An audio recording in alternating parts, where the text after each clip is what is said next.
Hey everybody, it's Ruairidh. I'm in Palma de Mallorca, Spain, and today I'm taking the short bus trip up to one of the most famous villages here on the island. Perhaps you've heard of it.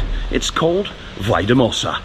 This idyllic little community originally became famous because of its association with the composer Chopin, who hunkered up here for a superbly miserable winter in 1838. More on that in a bit. But nowadays, Valdemossa's popularity can largely be put down to the fact that it's just one of the most beautiful places you've ever seen in your life. It's located about 20 minutes drive from Palma in the stunning Tramuntana Mountains, so stunning in fact that they're UNESCO protected. And Valdemosssa is so postcard perfect you just want to empty your piggy bank, fake your own death, and covertly relocate to a little rustic cottage there, never to be seen of or heard from by the world again. Well, at least that's my dream anyway.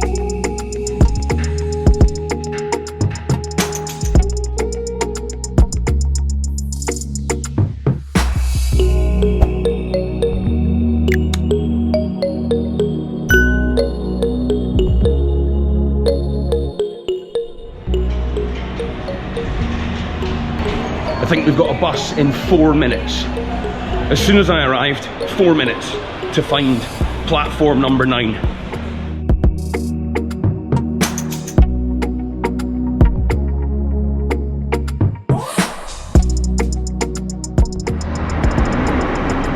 Right, I think I can see 6.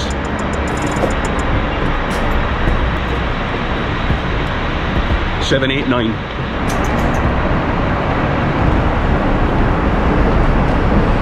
This is the one.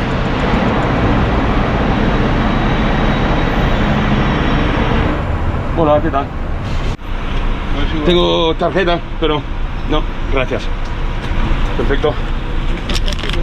Muchísimas gracias.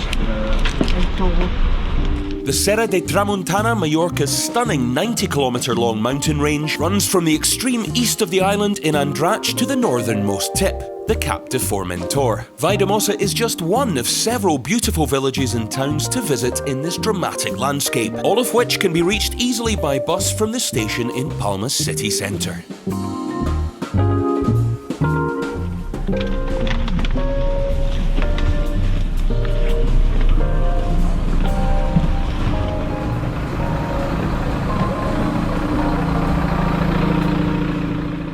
And we've arrived. It really is such a short bus trip up from Palma that by the time you've got through 2 levels of Angry Birds and uploaded a horrible selfie with way too much neck to Facebook, you'll be here already. Do make sure though to try and pry your eyes off the screen for the best complete view of the village, which you'll catch out the left side of the bus on the approaching road. You'll know you're looking at Valldemossa when you're saying to yourself, oh my god, that's the most precious town I've ever seen in my life.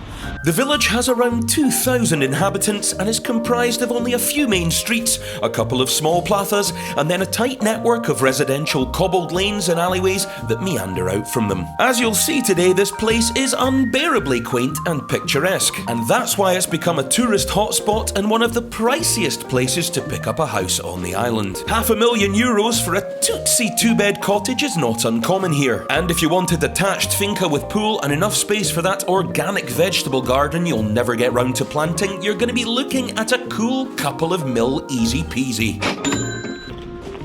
Of course I'm here in the middle of coronavirus, but this place is normally swarming with tourists. I mean, this is like one of the most touristy places in the whole of Mallorca, and it's kind of weird to see it like this. There's just like nothing going on, like no people at all. F all. We've got the run of the place then. Let's go have some fun. And as any viewers of this channel should know by now, my definition of fun is sitting down and drinking beer, so that's exactly what I did, but not before taking in the awe-inspiring views of Valldemossa and the stunning valley it overlooks.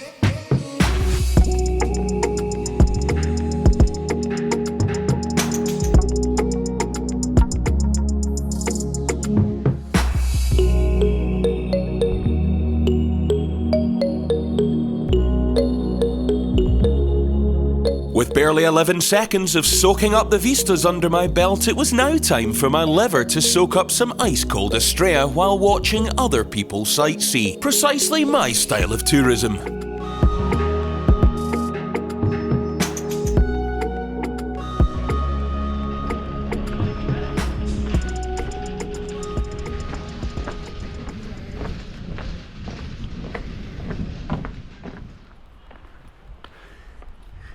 Right, I'm marching and I don't even know what this place is. Come on, let's read about it.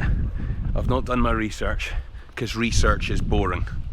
We are here in, where are we?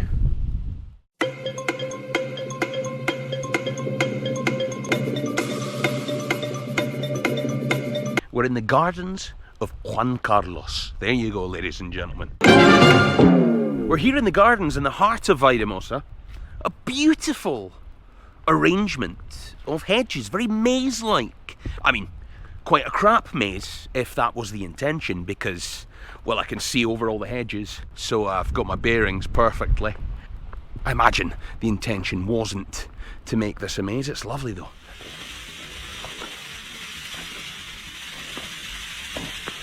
Very well manicured hedges. I think you'll have a very nice time here if you're into hedges. Everywhere you walk, there's a decapitated head. Famous people that have hung around here or lived here over the years. Make of that what you will. I find it quite haunting, but it's obviously a thing here.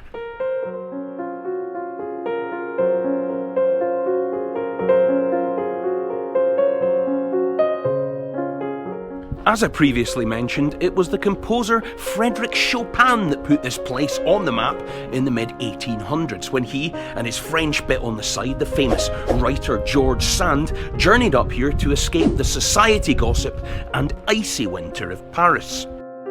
Chopin also had a touch of the old tuberculosis as well, and figured the mild Mallorcan climate would help ease his discomfort. Alas, 'twas not to be. For the duration of their stay, the weather was completely crap, Chopin's piano didn't arrive on time, and also the deeply religious locals simply did not approve of an unmarried couple hanging out here. Also, I imagine they probably didn't like the fact that the lady was called George. The stay was so rotten for the visitors, in fact, that the writer penned an entire book called Winter in Mallorca, a scathing account of their stay here, branding all the locals thieves and savages. I tell you what, if she'd been alive these days, that would have been one heck of a TripAdvisor review, eh? But it wasn't all bad for Chopin. When his piano finally arrived, he was said to have worked on some of his finest pieces. Ballad number 2, Scherzo number 3, and the lesser-known masterpiece, Valldemossa, can go f*** itself.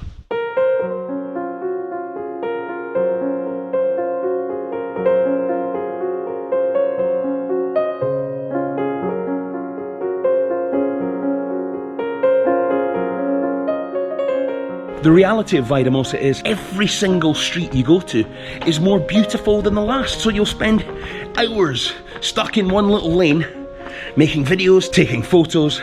It's quite time consuming being here, even though it's just such a tiny little place. There is a famous street around here, a famous little lane, which is in all the postcards. Lots of potted plants, very iconic image of Valldemossa, but I can't find it. And frankly, I'm just getting tired. I'm going to sit down and have something sweet.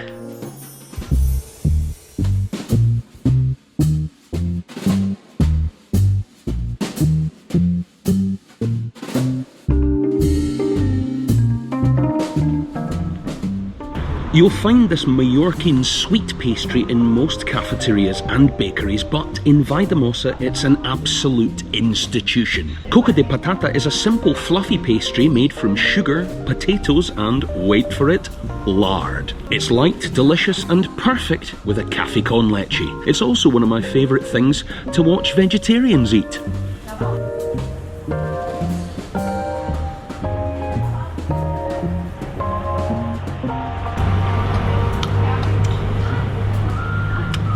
It is quite dry on its own. You need to really pair it with something liquid.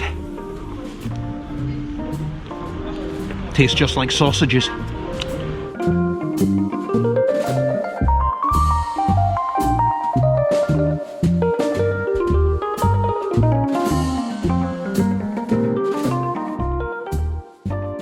There is supposedly a cultural centre around here, which was in fact founded by none other than Michael Douglas, the famous Hollywood actor. He's got an estate round here with Kathy, his wife, and the kids. You can actually go in and learn a lot about the island, narrated by Michael himself. And then afterwards, you can go and join the couple for lunch on the terrace of their cliffside mansion.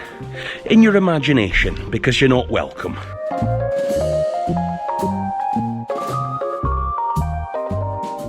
Well guys, that's about it from me here in Valldemossa, one of Mallorca's most beautiful villages. Eerily quiet today during coronavirus, but I promise you, it's not going to be like that when you come here. It's going to be elbow to elbow stuff, so be prepared. If you have enjoyed this video, you know what to do.